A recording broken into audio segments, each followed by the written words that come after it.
You're listening to Channel F. You're listening to Channel F.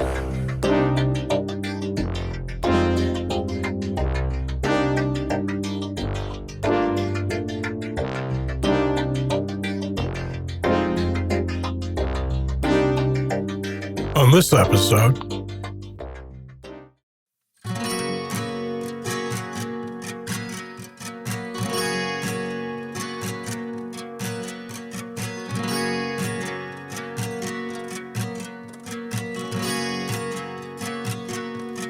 Heaven's the song. Some say that's my guest, Marcus Walker, and his song Heaven's the Song. Today he'll be talking about the trials and tribulations of being a hard-working musician, particularly in this time of COVID-19. We'll be talking about the good and the bad of following your dreams as a musician. He spoke to me remotely from his studio in Toronto. How are you today, Marcus? Awesome. Good. Now, you're a working musician, I would say. Correct. I've seen your Facebook page. You're always busy, always doing something, and particularly this time because we are in the time of COVID. Yeah, exactly. And you seem to be, regardless, working quite consistently. How did you get started? Have you been a musician since childhood? When I was a kid, I was just going to like choir class and that sort of thing. Nothing too heavy duty. Just the basic stuff of learning like "Let It Be" and "Come On Eileen" and that sort of thing, right? Yeah. And my parents were musicians, so there's always music in the house. And I don't know, I took some lessons, some guitar lessons when I was 12, but I didn't really stick to it. I was more interested in other extracurricular activities, but I always, loved music, had a healthy appreciation. Yeah. And then I picked it up again at 17. And from then on, I've basically been self-taught with the exception of, whatever advice that people who I respected as musicians and teachers and whatnot. So no really sort of... No formal training, no. No formal training at all, okay. And I was going to ask you, I spoke to somebody yesterday who kind of said the same thing. They'd learned from listening to records, basically. Yeah. I did some of that too, yeah, for sure. I think it's something that, I think it's a rite of passage, if anything, if you don't play along with your favorite songs and whatnot. Yeah. So what did we get to about, 17 you were talking about? So what happened from there? Well, because there was this great music program at the school that I was going to. And so, for the first year, I was just sort of getting my chops up, so to speak, learning how to do a proper A chord and a B minor chord and so on and so forth. Yeah. And my teacher at the end of the year said, basically, he told me that I was the best student in his class and that I should just write my own exam, which I did. Yeah. And from there on, because I was new in Toronto at the time, I didn't really know anybody, so I pretty much just stayed at home and played guitar for like 2 or 3 years. And gradually, I got girlfriends and friends and went to parties and that sort of thing. But I was always hungry for to get together with people to play. Yeah. There's always that period where you basically hide away like a monk and learn how to play, right? Yeah, exactly. Yeah. Now, so would you say he was a pretty big influence on you, the music teacher, or she? Yeah, I'd say so, because he apparently used to play with the April Wine back in the day before they got big. Oh, okay. And at some point along the way, he became a teacher and a fine guitarist by the name of David Hayes. I believe he still teaches at what is now Rosedale Heights. At the time, it was called Castle Frank when I was going. Okay, yeah, I actually remember that. Actually, for our listeners, if they're, not Canadian listeners, let's put it that way, April Wine was a famous Canadian band that were around for many years. A great fantastic band. Yeah. Now, so, all right, so you kind of get out of high school. At this point, what were your influences at that point? A lot of classic rock, mostly. like because I like for many people, I guess. yeah, exactly right. But I've got older siblings, and so basically I was just mining their record collection Yeah. and tape collection and whatnot. But for the most part, it was just a lot of classic rock and but some avant-garde stuff too, because I was kind of artistic and was learning how to draw and that sort of thing. Yeah. In terms of songwriting, that didn't come until a bit later. Okay. But I was already I was a poet when I was like 14, 15, 16. So basically they just turned into song lyrics. Oh, okay. So you weren't really copying lyrics or doing covers. You were basically writing your own lyrics from a fairly early age. Fairly early age, but again, I was you got to learn somewhere, right? Yeah. So you learn Stairway to Heaven, you learn Hotel California, Yeah. and so on and so forth. Well, it becomes like a rhythm, Yeah. to put it mildly. Yeah. Of trying to get your own chops up to a respectable level. Yeah. Was there any influence one influence on your lyrical style or your poetry? Was there anybody in particular that you kind of looked up to? I was really into the Doors and Genesis. Okay. Lyrically as well as musically.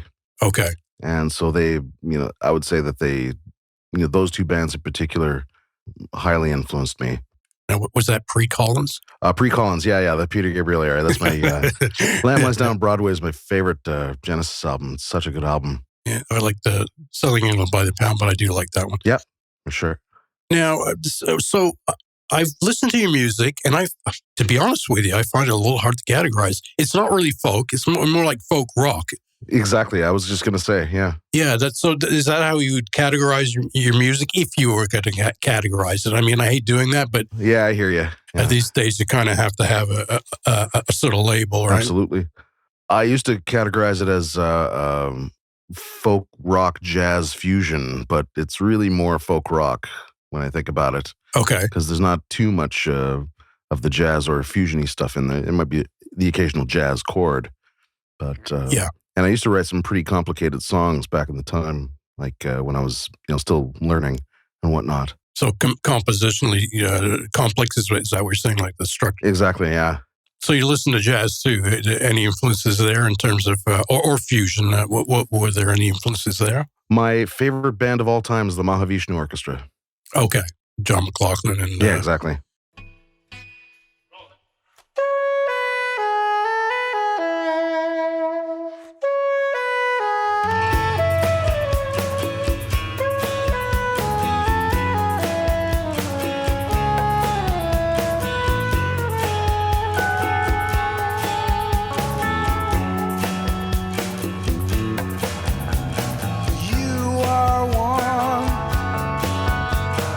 Sacred one.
come what may, and we both shall soon see.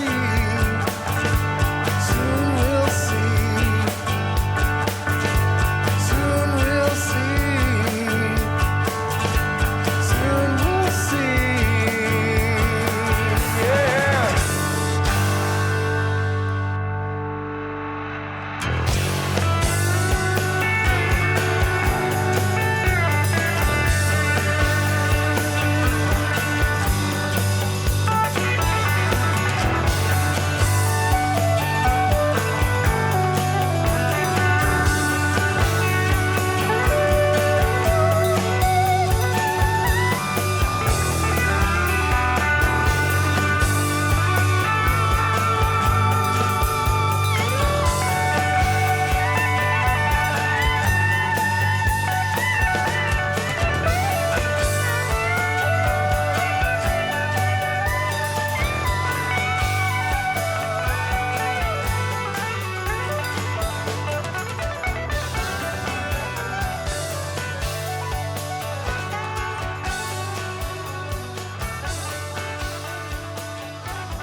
Talk about your you're getting ready for your first big break, or what were you doing? Were you busking? Were you going to sort of talent nights, that kind of thing when you first started out? Well, you got to grow, right? Otherwise, you're just sitting in the mom's basement doing the same solo that you've done 1,000 times, and just jumped in head first. Yeah. And how did that go? Was it a good show? Were you?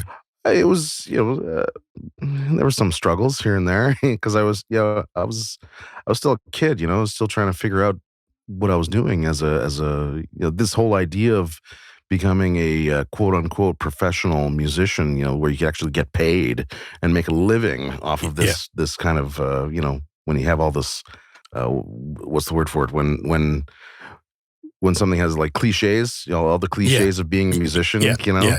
A starving artist, starving musician. Yeah. Exactly. Yeah. All that stuff. And most of it's true, but otherwise it wouldn't be cliches. But at some point, I was, this is fast forward into like the mid 2000s or so. And I was doing this, 9-to-5 job, and I was just stealing my soul. And I finally said, forget it. I'm going to go for it and see what I can do, see what I'm made of. So basically, you decided to dive in. And I'm sure at that time, you're still doing it. And judging by how much you play, you were doing it really for the love of it, weren't you? More than anything at first, yeah. Yeah. And then I realized that, I need a roof over my head, and I need to have a phone, and and the first few years were tough, a lot of ramen noodles and craft dinner, not sure if the rent's getting paid and all that. Yeah. But eventually, it got to a point where people started approaching me to do gigs and actually paying me for that for me is when it kind of dawned on me that okay, this is something that could actually turn into something. And next thing you know, I'm doing tours across Canada and doing cruise ships and that sort of thing. Oh, that's great. So you're paying your dues, and then suddenly things started to change, basically. Exactly. In a way, I like to think that I'm still paying my dues. Yeah, I think all of us are in some ways.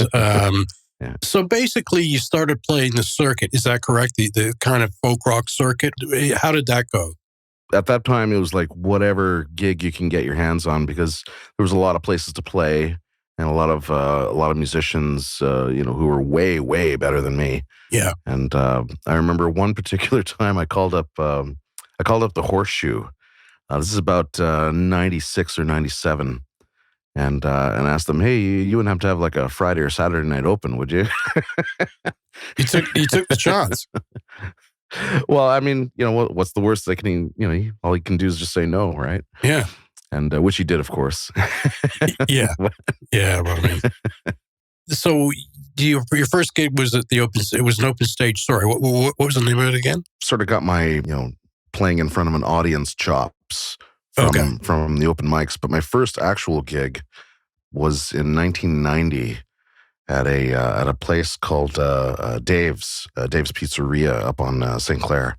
Okay. Near Christie, and it was a sports bar at that time, and it has since gone through a number of changes, and of course because of COVID, it's now closed down. So it was like, pretty awesome.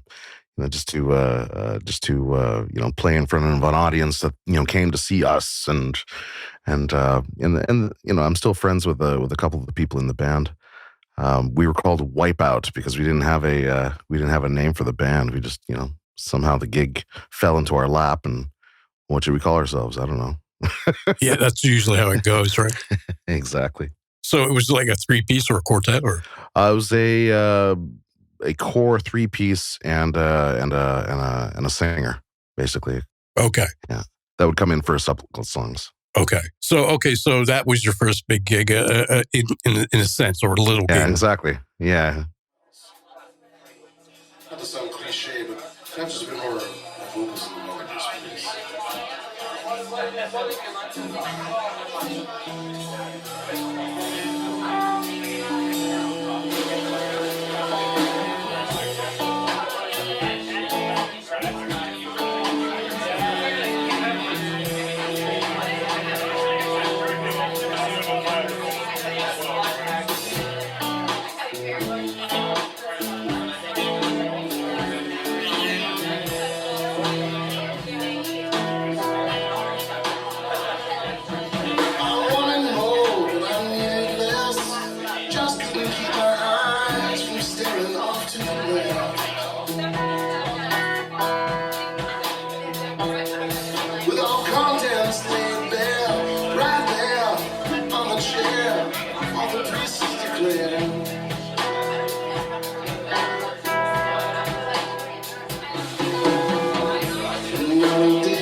And so what was your next move? Like at that point, where did you go from there? At this point, we're talking like, early 90s. I'm still trying to just find my legs as a songwriter. Yeah. And even though I didn't realize that that's what I was doing, but nevertheless, that's what happened. And, kept getting all these ideas and wanting to, I've got tons and tons of tapes from back then of demos of ideas and songs, which I still do to this day. Only now I can just record it on my phone. Right. Yeah. Right. Because, cell phones didn't exist. Technology is wonderful. Isn't it? Now that's interesting because that sort of segues into a question that I was looking for or looking to ask. What is your process? How do you go about doing it? Putting a song together, putting the music to it, that kind of thing. Well, back like 20 years ago, it took me anywhere from 6 months to a year to just write one song on average. Yeah, it may go past that, or may not, depending on what was going on in my life at the time. But now I've got it to a point where I can. If I got a decent enough idea that's, that seems to stick in my head and won't go away, and, I can just work on it. And usually I'll write a song in a couple of hours. So, yeah, because I've heard some people can write in 15 minutes and some people take a year, right? Exactly. Well, it's the old story about Tom Petty writing Free Fallin', right? He wrote it in like 5 minutes in the studio. It's like, boom. Yeah, I was actually talking to somebody last night that had done the same thing with one song and then spent a year doing the other one. Yeah, exactly. So basically your process is you just kind of, Do you listen to the tapes, or were you listening to the tapes, or do things just come into your head and you figure, okay, that's a good idea for a song? Or I guess it's, as you said, your emotional state and what's happening in your life at the time. It's all these different elements that come together, and sometimes magic is created, and sometimes flops are created. Yeah. And I'm safe. I think it's safe to say that by this time, at this point in my career, most of them are decent enough to be performed from like in front of people, because I don't want to bore anybody, and yeah, least of all myself, right? I mean, is there a pattern to what you talk about in your music, your lyrical style in terms of the poetry? Is there anything that sort of stands out to you, or that you've heard other people talk about? There is a tendency to, at least I've found in my own songwriting, there's this twinge of bittersweet lament, kind of, something that is hopeful, yet at the same time, it could have been so much more than what it was, and regret is something that I personally am been trying to let go for some time, because yeah, that's I think all of us are at this point. Indeed. You get to a certain age and you sort of have to, right?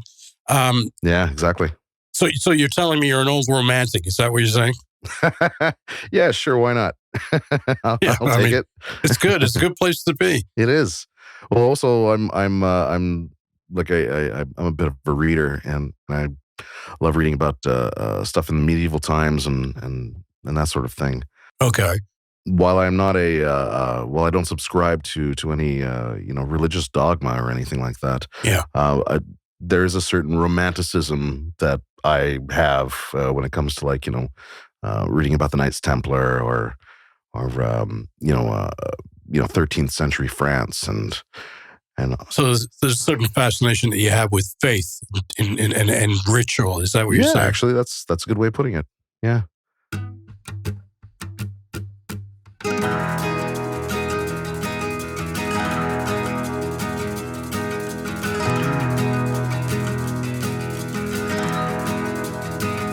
I'm on a paper trail and every page has your name.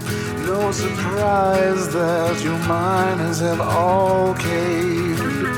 Search for me when it's dark and you're all alone. In your mind, the need to change becomes a drone.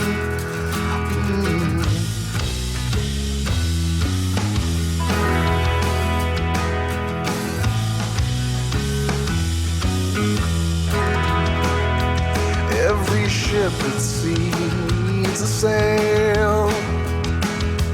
Every writer needs to tell their tales. Compromise can ebb and flow from day to day. Like the moon becomes the wax and the wane.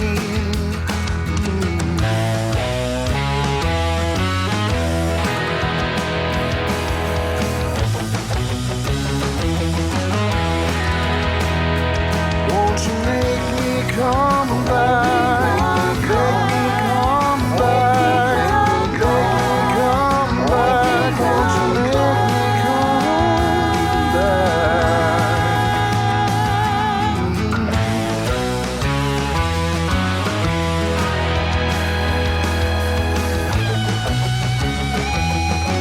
make me come back?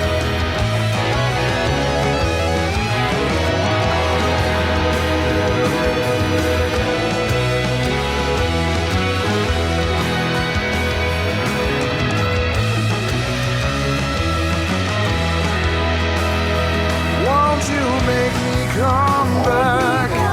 Make me come back. Make me come back.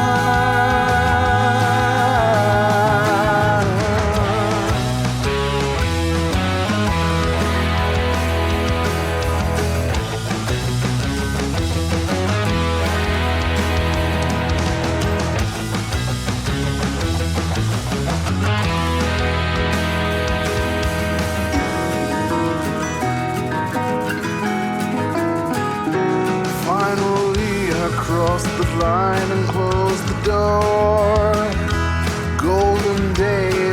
I've become such a bore.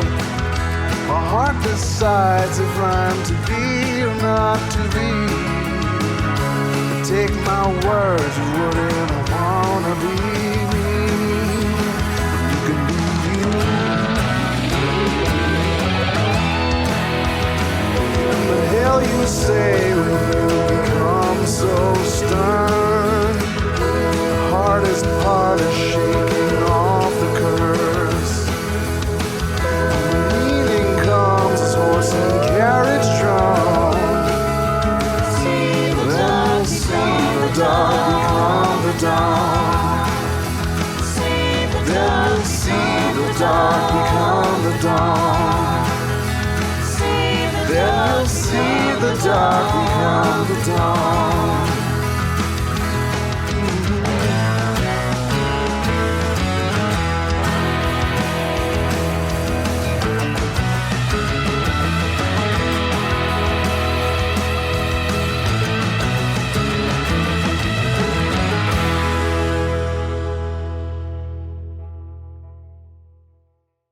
Now, and again, as I said, you're a hardworking a musician. Do you go out there and really pound the pavement, or as you said, people come to you? You've got a reputation. How's it been going? How did it go? And I guess the real question is, how's it going at the moment with things the way they are? Indeed. Well, my back in March, my March was really filled up. I had a pile of stuff booked. And I was just preparing for that. And then COVID hit and just shut everything down. And so we all had to adjust, right? There was no other way around it.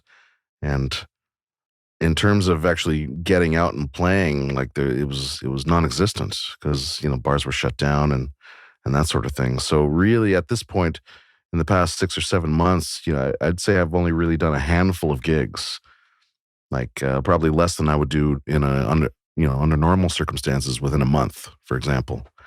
But for the most part, COVID has been great for my songwriting because I wrote a pile of songs. And so I'm just trying to get them recorded so I can remember how they go. Yeah, that's right. Do you manage yourself or do you have somebody do it for? Is there somebody repping you?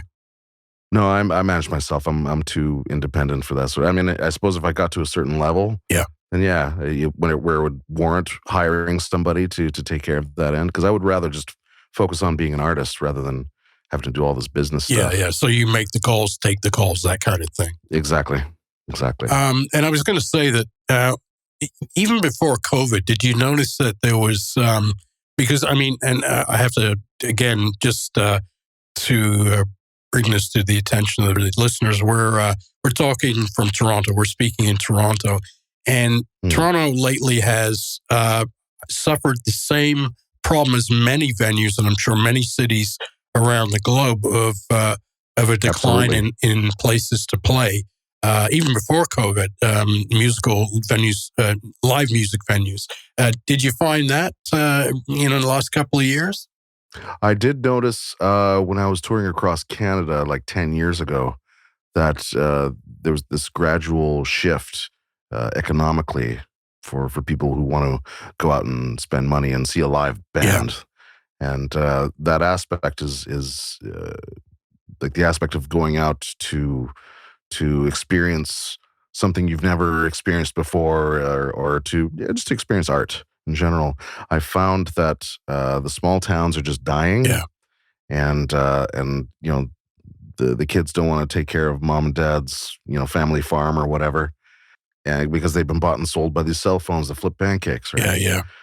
So, then they come to the city, and so now that mindset has kind of infected the cities, I find. So it's the sort of the anything that's practical is okay, but art is not a consideration or anything like that.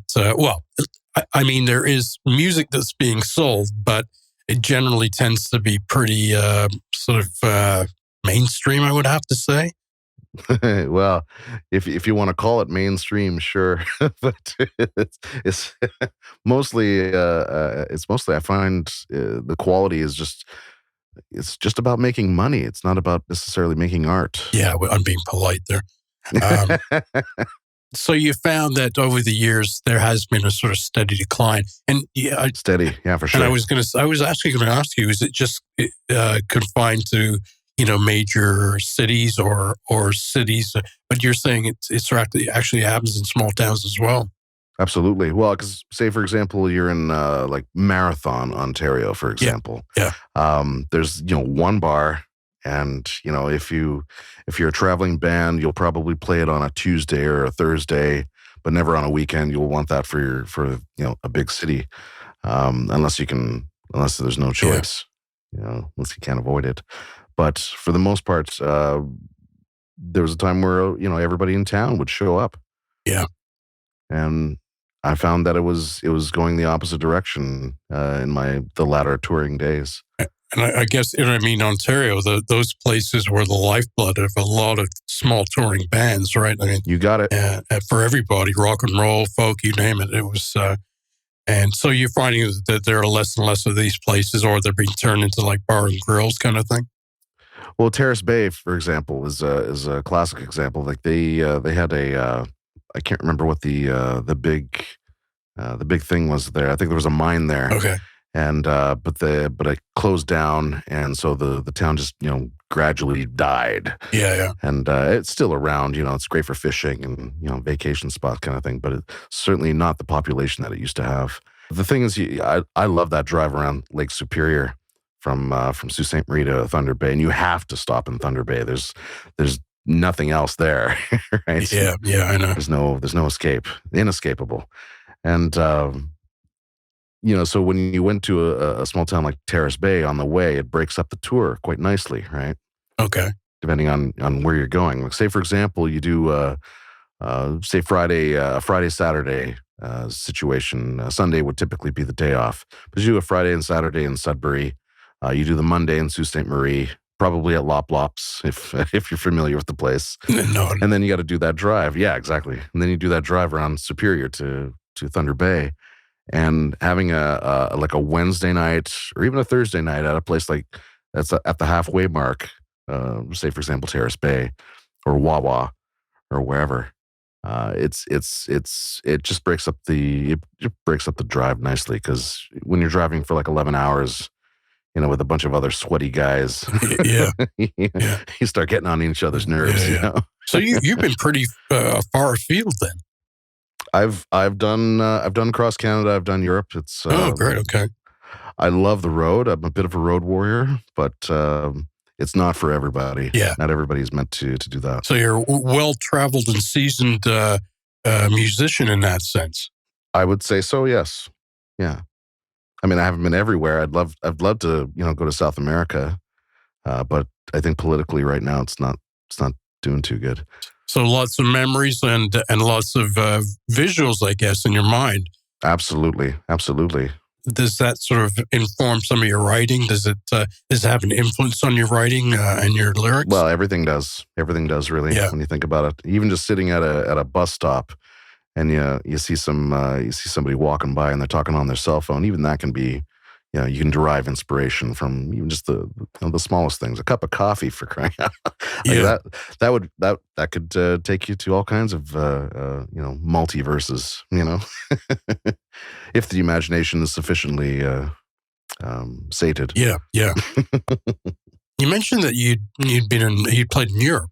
Yeah. So how was that? I mean, coming from the sort of North America into a European cultural situation. How did you find that at first?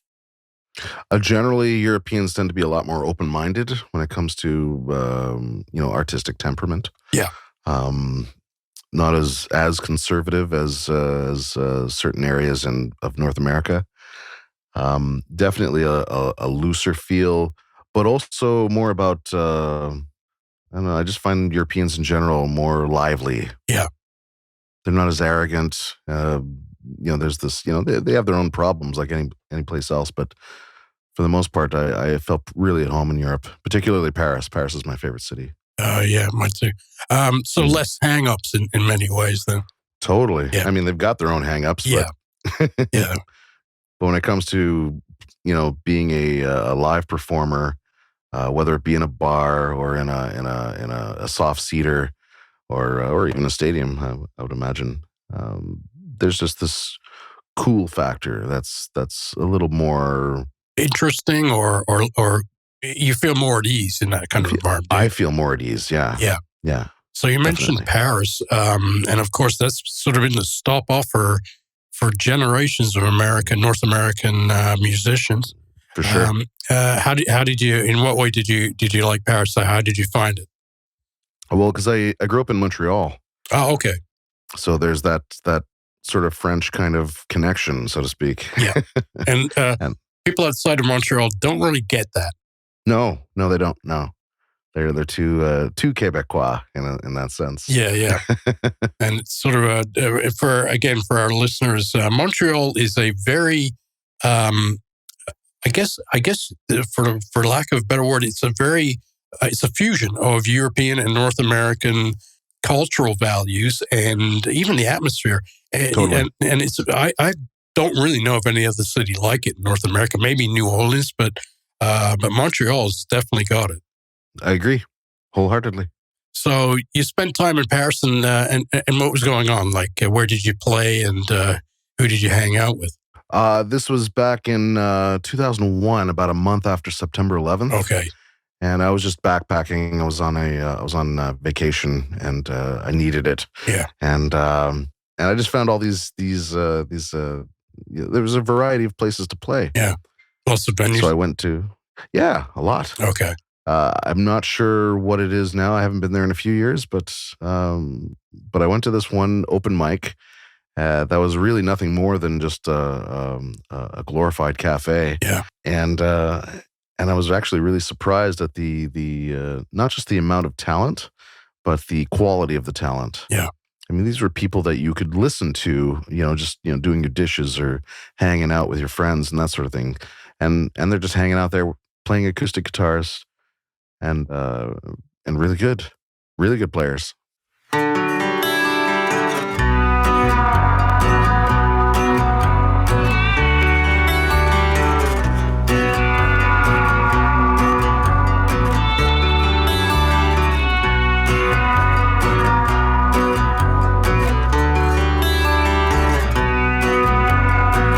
So the seed is grown, but the leaves are heavy, evidence of a home. It's a dream of many. Oh, that's a lie, and we both know it. Can you hear the sound of what's coming? Know that you've had no time, tipping your hat to the faceless, having your day at the races. So the weight feels gone, but the soul is heavy. The heart is strong, but the mind is ready. Yeah, oh, that's a lie, and we both know it. Can you hear the sound of what's coming? Know that you've had no time, tipping your hat to the faceless, having your day at the races.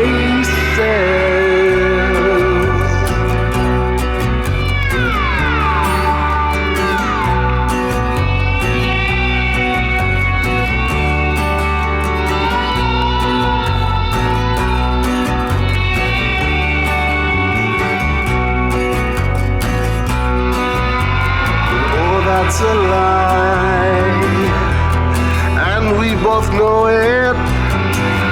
Can you hear the sound of what's coming? Know that you had no time, tipping your hat to the faceless. Know that you had no time, having your day at the races. Know that you've had no time, tipping your hat to the faceless, having your day at the races.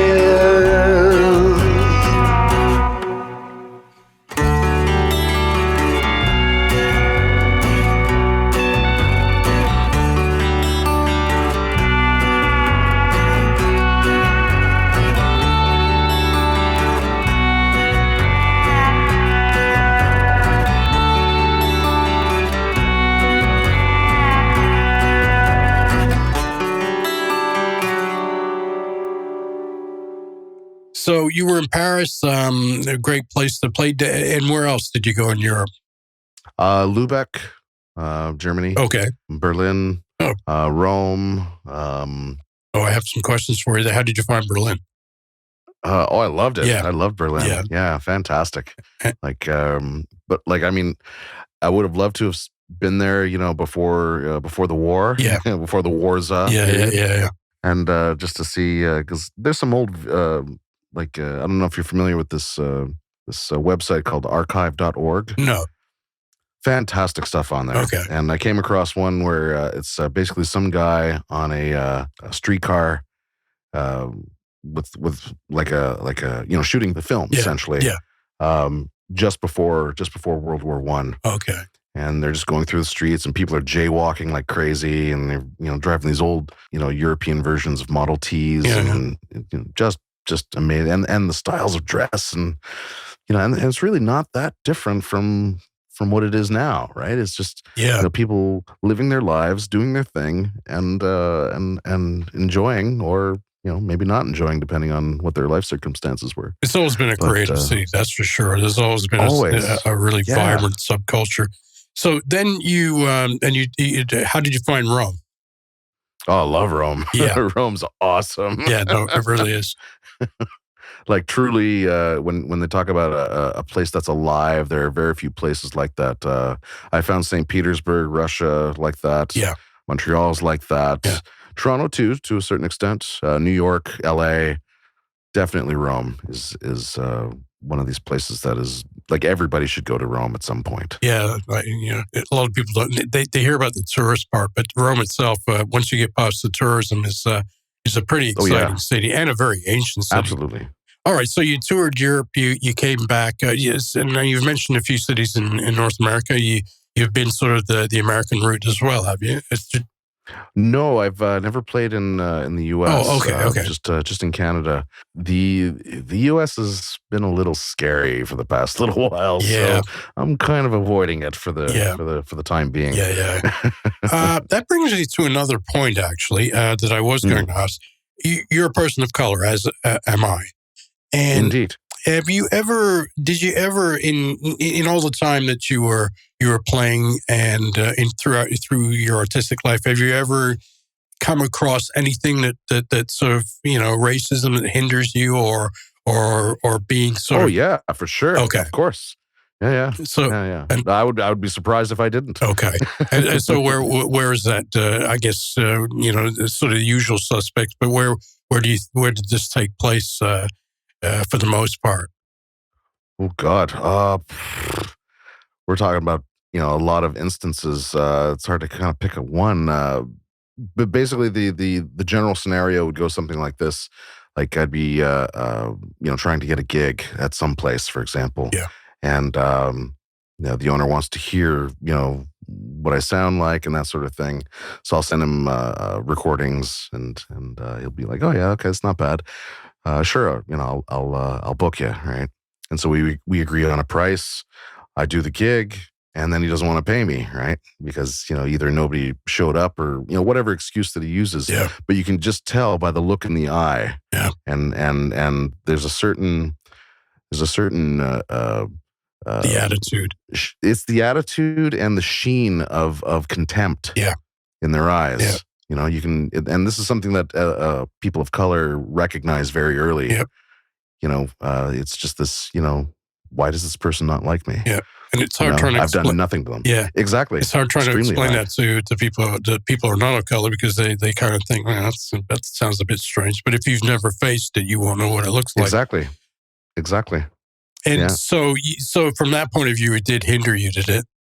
To a certain extent, but I didn't let it because I kind of half knew what I was up against in terms of having to deal with this sort of. I've dealt with it all my life. Yeah. So it's nothing new to me. Yeah. And I try not to let it affect me because just some people have bitter souls. Yeah. Yeah. They wake up with a lot of hate in their hearts in the morning. That's for sure. Agreed. So and you never let it be a hindrance. Then is that what you're saying? You just kept going. I tried not to, but it may have affected me subconsciously for all I know. Yeah. Yeah. I guess I couldn't say. Never really think about that much. You just keep going and hope that it doesn't get in the way. Exactly. So now you've done a lot of tours over the years. Have you ever been with sort of a stable band that you played with for many years? Been leading essentially my own band for pretty much since the beginning. But the members have come and gone, and the name may have changed. It's only in the past, I would say, in the past 15 years, really, and we're talking like starting off humble and then gradually working my way up, where I'm just using my own name as a on the marquee, so to speak, and it's like I'm a role. I don't know. It's hard to say. I'm good as a backup person. I'm good as a front person too. Okay. And I can oscillate between the two quite easily. So you're an all-rounder in that sense. I am an all-rounder. Okay. Yes. Now you've had a few releases over the years, have you? A couple, yeah, definitely. And what were those like? What was that process like for you? Well, I used to be in this band called the Brothers Deluxe, which was essentially a Marcus Walker band. Okay. But we called it a name because we were all friends and playing. But all the songs were mine.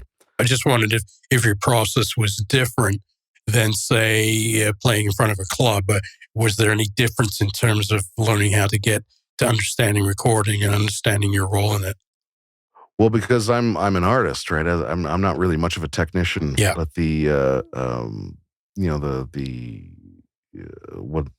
what's the word for it? The technical aspects of it, or the technical aspects of it, yes. But my role in the technical aspect of it is what I'm trying to find. So anyway, it doesn't matter. Yeah. The point is, you learn. I was learning as I went. Yeah. And you remember Cubase? Yep. When it first came out, yeah. And I got this crack version, and I was trying to figure out how the damn thing works, but I just wasn't that good at it. It was okay. It was okay that it was democratizing music, but how do you bloody use it? That's how it was for me. Yeah. Exactly. Yeah. Yeah. So priceless. Yeah. In terms of recording, I found that, they're live and studio are two completely different beasts. Yeah. And not everybody can, go from one to the other easily. So I found it challenging at first because of the clarity, the antisepticness of that rush of playing live is really kind of lost a little. Yes. Or at least it's just in a different form, different kind of energy. You're sort of playing over yourself and playing over others. Yeah. Well, also just the fact that there's no back and forth between you and the audience. Okay. Right. That was what I was missing when I'd go into a studio. Okay. And what was the name of those? What were the names of the releases? The first two were was Brothers Deluxe. Okay. First one was called Captured in Amber, and which the cover of which I did all on a photocopier. It's the black and white kind of thing. Yeah, and just taped it all together and used the magic marker to erase all the lines and stuff like that. Yeah. And the next one was a little better. A friend of ours had this laser printer, and he did up the sleeves for the CDs. Okay, quite nice actually. Were they EPs or were they EPs? Yeah.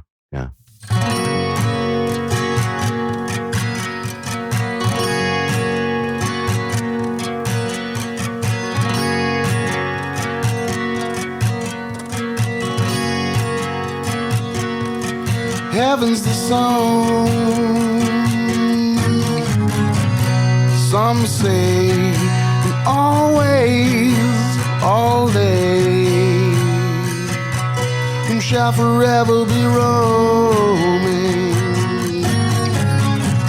Some say won't hesitate, won't take no break.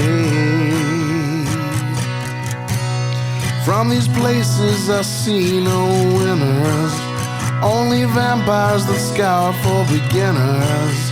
And it's only a matter of time before they take it all. There's a dream that I keep seeing, but the image is fleeting, as heaven's the song. So we all say, always, all day, who's got permission to grow in the sunshine with a case of wine, all mine.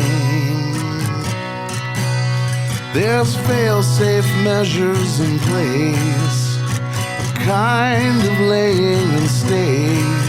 There's a garden of love that blooms, and it blooms for you. There's a dream that I keep seeing, but the image is fleeting, as heaven's the song.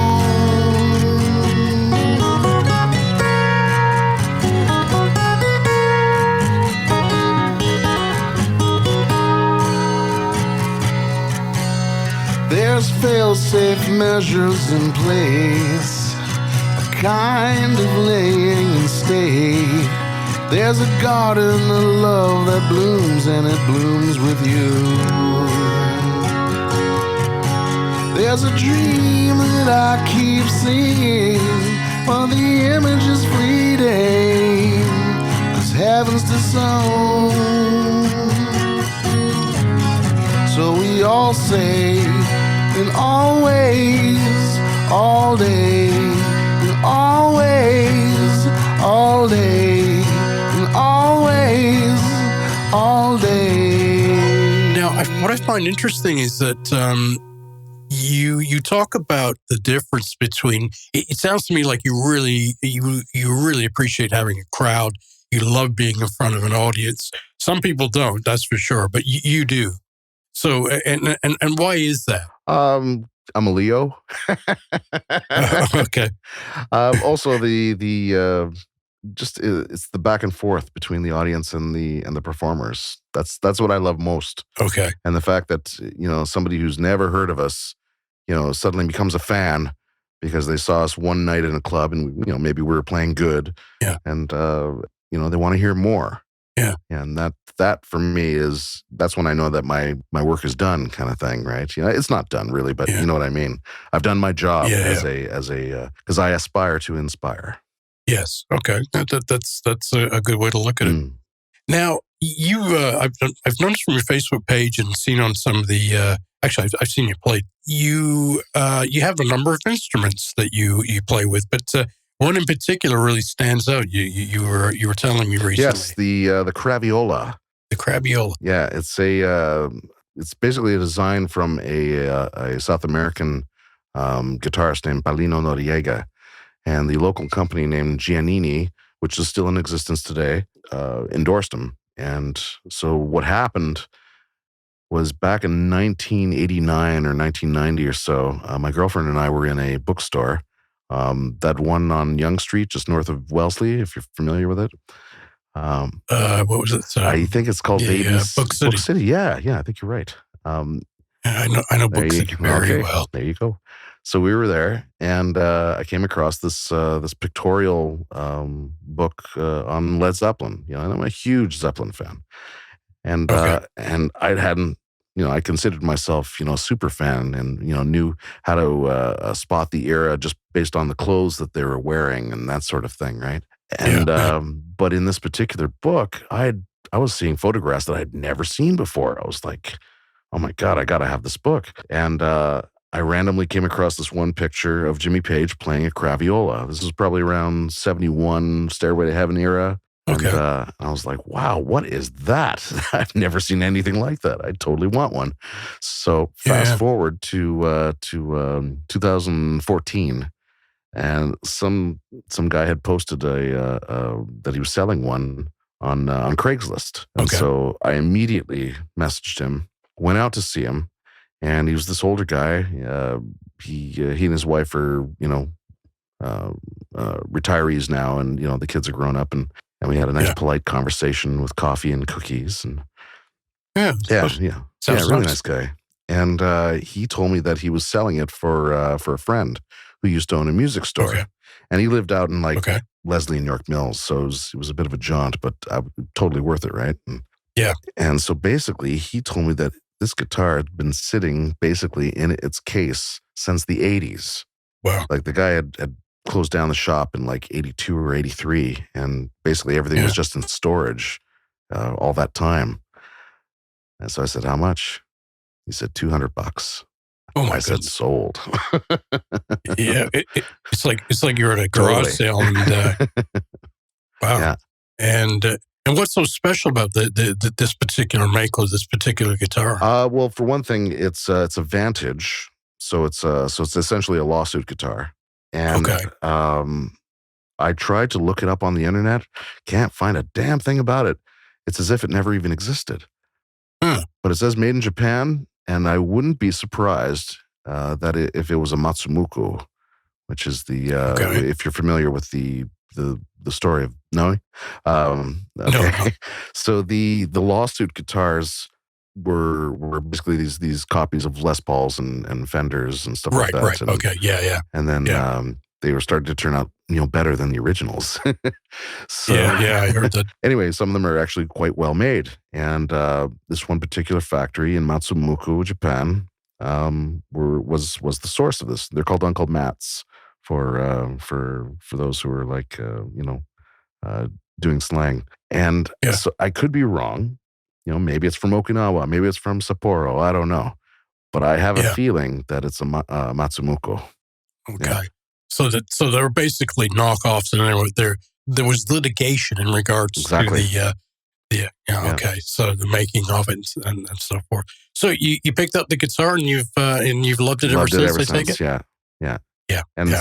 it's Is it something about the sound? Is it just the timbre? What is it? the classic timbre of a craviola is that it's somewhere between a harpsichord and a viola. Oh, But okay. this particular one that I have, I just have it set up for a regular guitar. The pickup that's built into it is quite tinny, and I probably should replace it with something a little warmer. But yeah, I don't know if I don't want to mess with it. You know what I mean? Yeah. I mean, you can always do it through some effect or something. Absolutely. An outboard affecting it. Yeah. Yeah. So that's the story of that That's the story guitar. of that guitar, yeah. And that's a great story because I mean, not many people come across finds No. like that. No. Definitely not for $200. That's for With sure. its own custom-sized case too. And there you go. I mean, that's the bonus prize, Right? right? I was blown away. Yeah. Loved it. So what's in store for you now? What are you doing now, Marcus? And what do you foresee for the future, or what are your hopes for the future? I would really love to get up and play with my friends again. That more than anything, I guess a lot of people think that way too. I'm sure. I figured just now, since I've written all these COVID songs, I could maybe just record a few of them just to put them out so that people can have some new material from me. So you developed quite a catalog. Indeed, yeah. Enough for a Yeah, posthumously released box set. Yeah. And I mean, you mentioned earlier, that if you're not, it's an uncertain future in terms Indeed. of live venues. And I've seen in Toronto, we've seen lately. I mean, it's 6 months, and it's decimated. Yeah. Many of them. And do you foresee a time when it will come back? I know that another something else that's been pointed at is the fact that the venues are being built sorry, the estate, the real estate that these venues were built on is being sort of expropriated for developments of condos and that kind of thing, and that's having a huge impact on the music scene, the live music Indeed. scene. Do you think that will be, also a real factor in the future of live music venues in Toronto, or have you heard of any initiatives to basically negate that impact? Well, hard to say because if the condos are being built and the property is being appropriated to accommodate you know sky rises and condos. Yeah. They're obviously building. There has to be some sort of there has to be people living in them. So I can only assume that they're anticipating a massive exodus to Toronto. Yeah, which actually supports my my previous statement about how the small towns are dying. They're all going to to the big cities. Yeah, they're all coming to the, So I don't think it'll necessarily decimate the completely, because you got to have art. There's just no So I think it'll just be a whole new scene, and new venues will pop up as the demand and the relief from COVID times becomes stronger.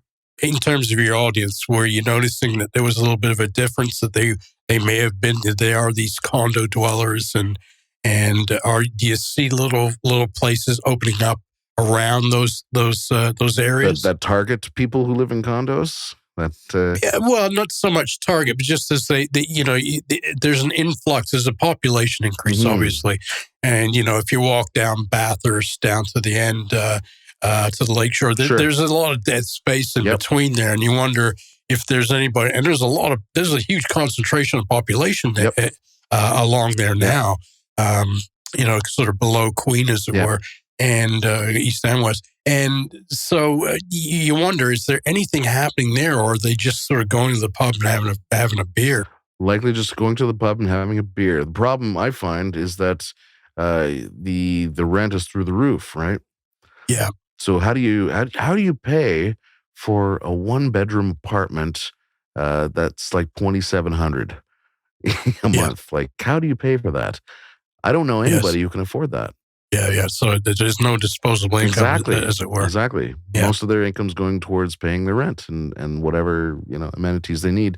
And this way, it isolates. It further isolates people because they just want to stay home and look at their big screen TV that they got at Best Buy. And I've noticed that in quite a few cities too. It's not just Toronto, but and so no disposable income.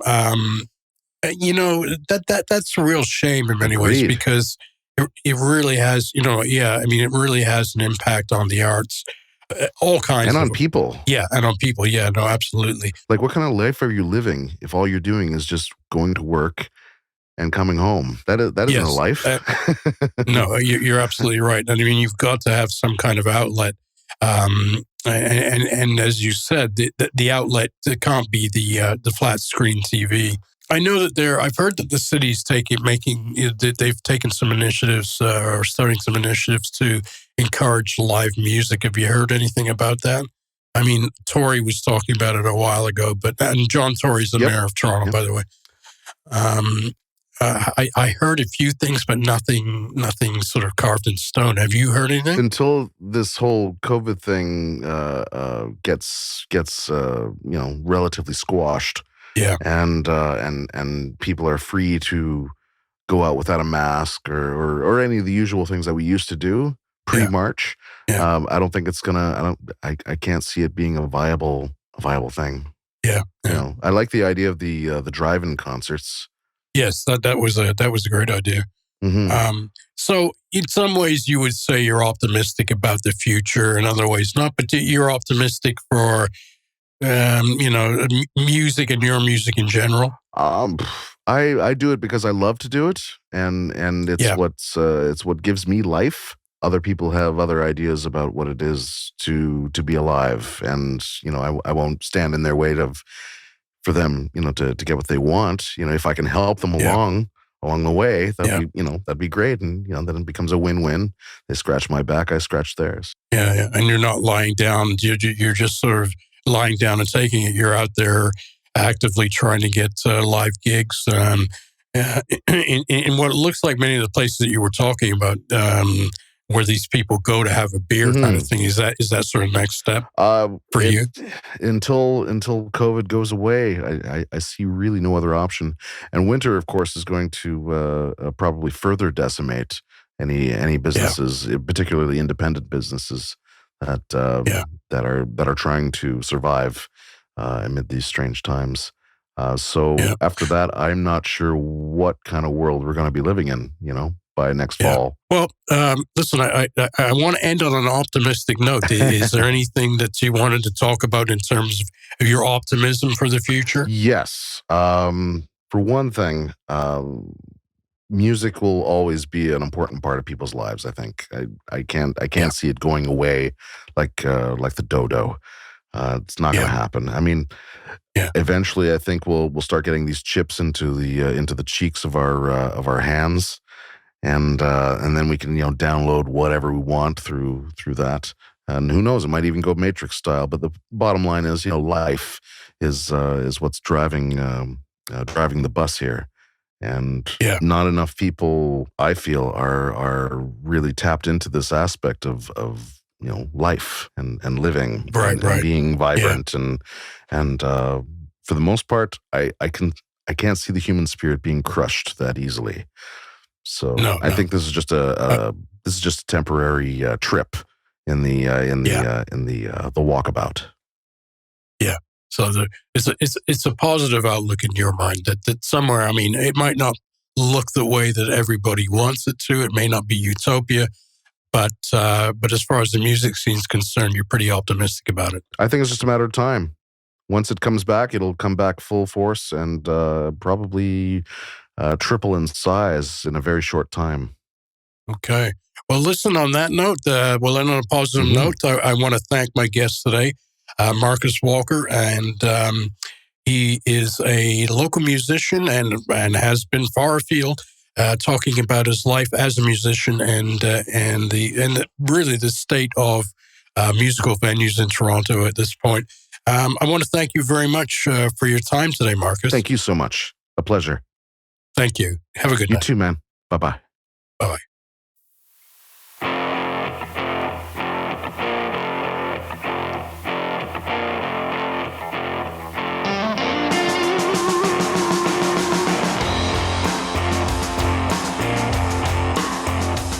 That was my conversation with musician Marcus Walker, talking about the life of a working musician, this process,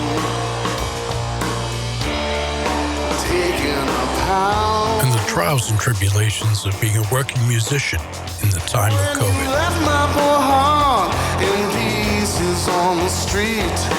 Thank you for joining me, and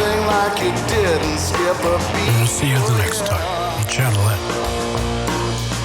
Sometimes you just can't believe. This episode was produced by Faisal Sher, assistant editor Lori H.,